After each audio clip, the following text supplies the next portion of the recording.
Conserving wildlife is about space, food, and attitude, people. And those, sometimes it's easier to sort out the food and the space than it is to change attitudes.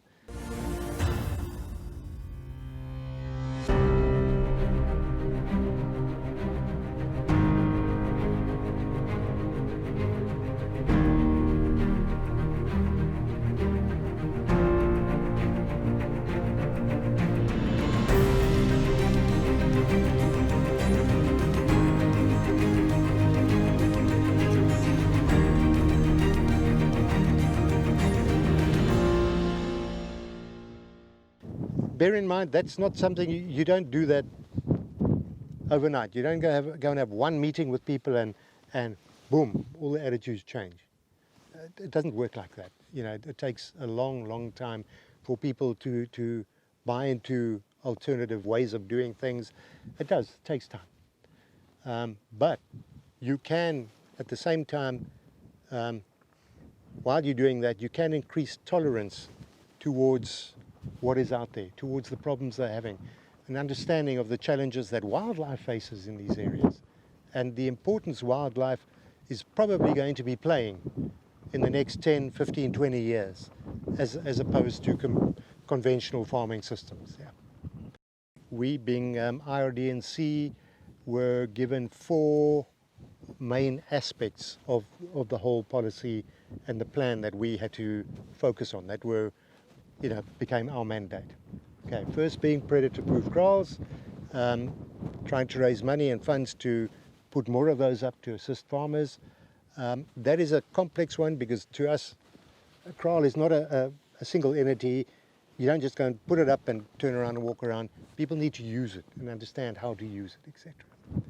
Okay, so predator-proof kraals. One of the other aspects was the community-based lion ranger program.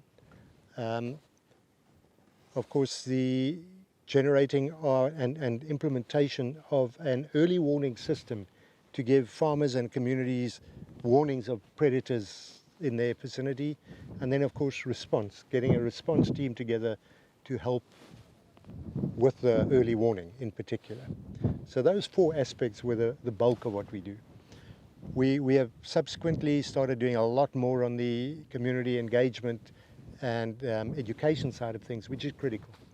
It really has to be done. That's super important. Can we go a little bit into detail about the technology that is involved, with regards to the collars and so on, collecting data and all that? So now, how does it work? How does technology influence the work, your work, in a positive way? Yeah, look, technology has been unbelievable. Technology has allowed us to build really intelligent radio collars. I'm working with colleagues of mine that are based in Swakopmund. They retired engineers, and together they started building radio collars, satellite and GPS radio collars. But tailor making them to really provide the type of information we need.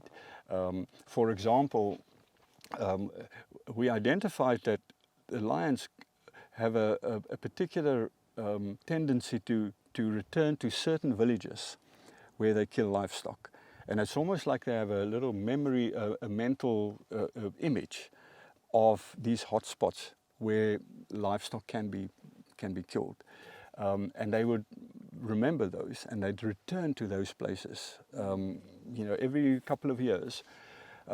So at those, what we call hotspots, we were able to erect a protective enclosure for the livestock, but then on top of that, we then erect a large antenna with a sensor and a small computer in it, and that computer can talk to the radio collars.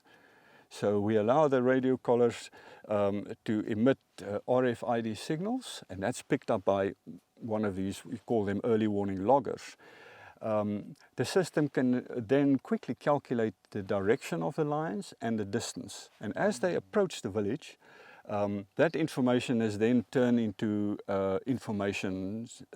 alarms by flashing lights and different color coding, so the people that are in the village can basically see which direction the lions are coming from, how far they are away, and that allows them to then deploy various other forms of scare tactics, you know, like shooting fireworks or, you know, banging pots together, or, you know, whatever they can do to scare the lions away. You know, that method we've worked on quite a lot in getting it, you know, really effective. But it's the technology that allows us to be able to get those early alerts or early warnings, as we call them. So we've got 4 guys with 4 vehicles out there. It's actually, we've been pivotal in implementing and erecting and helping with the early warning system. An incredible system. It's really high-tech, it's groundbreaking stuff, it's very exciting. But just in terms of the response guys, when we started implementing the early warning system and putting up these towers, we suddenly realized that it's giving us too many problems. We don't have enough people to respond to these things in time. And you know, if you get a call out from down in the Oegab River, and we've got somebody who's up near Sesfontein or even Apua, by the time they get down there, the damage is done. Okay, and it's not effective. So our role then shifted a little bit. The response team is still there. One of their prime functions is to train what we call first responders. So part of what our focus is at the moment is to try and train local farmers and local lion rangers in or as first responders. So what happens if the early warning tower is triggered? Okay, people get notified, the correct people in a conservancy get notified. They then need to react and do something to prevent the loss, not to be able to do something after a cow or goat has been killed. That doesn't help us. You know. If it's a persistent problem and we're aware of these things that are happening and we know it's a high-risk area, then we've got specialists who are Cliff, Linus, Alu, and these 2 guys here, your Rodney and Kombanda, you'll see them just now, who can go in there and they know what to do in a sustained basis for a few days to alleviate a situation like that. So that is where the response comes in. Received funding from a couple of organizations, Lion Recovery Fund, Wildlife Conservation Network. We've received some really good support from quite a few organizations, from some individual philanthropists as well. Unbelievable how they just come and help and assist. Is it enough? It's never enough. There's always more work to do, and there's always, yeah, you want to. So, yeah. But, you know, there's some organizations there that are absolutely incredible. Lion Recovery Fund was one of those that made a huge difference. And Ultimate Safaris have supported us very strongly as well. So, yeah. But it's important, you know. This is a team effort. It's not.